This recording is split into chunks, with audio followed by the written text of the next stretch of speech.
So Telangana రాష్ట్రంలో ఉన్నటువంటి విద్యా సంస్థలు వాళ్ళ చేతుల్లో ఉన్నాయి, హాస్పిటల్స్ అన్ని వాళ్ళ చేతుల్లో ఉన్నాయి, చిన్న చిన్న కొలువులు ఉండ కూడా వాళ్ళు ఎత్తుకపోతారు, ఊర్లలో భూములు జాగాలన్నీ కూడా వాళ్ళ చేతుల్లోకి వెళ్ళిపోయినాయి, పట్టణాలన్నింటినీ కూడా కబ్జా పెట్టిర్రు.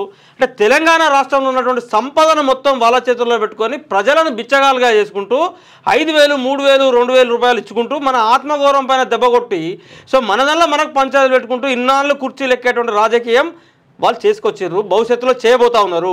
సో దీన్ని తెలంగాణలో ఉన్నటువంటి బీసీ సమాజం ఆలోచించాల్సిన ఆవశ్యకత ఏర్పడింది. జనం చాలా తీక్షణంగా గమనిస్తున్నారు.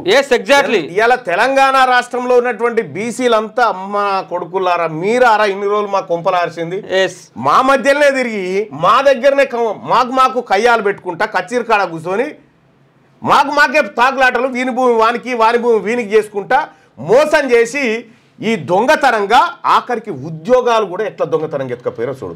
ఇది నిజాయితీగా ఈ 108 మంది పేపర్లు బయటపెట్టి నీకు దమ్ము ఎగ్జాక్ట్లీ ఈ 108 మంది పేపర్లు బయటపెట్టు పెడతారా? ఈ 108 పెట్టరు, ఈ 61 పెట్టరు. ఎందుకు దాచి పెడతారు? ఇవి తెలంగాణలో బీసీ లెక్కలు ఎట్లా దాస్తారో వీళ్ళ పేపర్లు కూడా అట్లే దాస్తారు.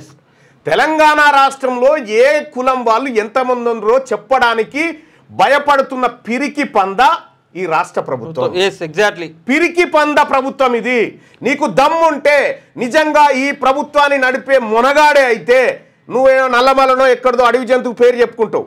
నేనేమంటున్నా, నిజంగా నీకు ఆ శక్తియుక్తులుంటే తెలంగాణ రాష్ట్రంలో చేసిన కులగణన లెక్కలు బయట పెట్టుద్దాం.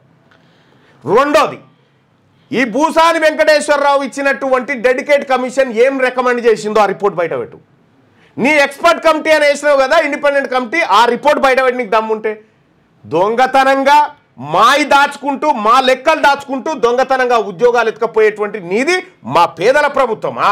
మీది ముమ్మాటికి బీసీల వ్యతిరేక ప్రభుత్వం. మీది బీసీల ద్రోహిగా రేవంత్ రెడ్డి ఇలా తెలంగాణ రాష్ట్రంలో ఉన్నాడు.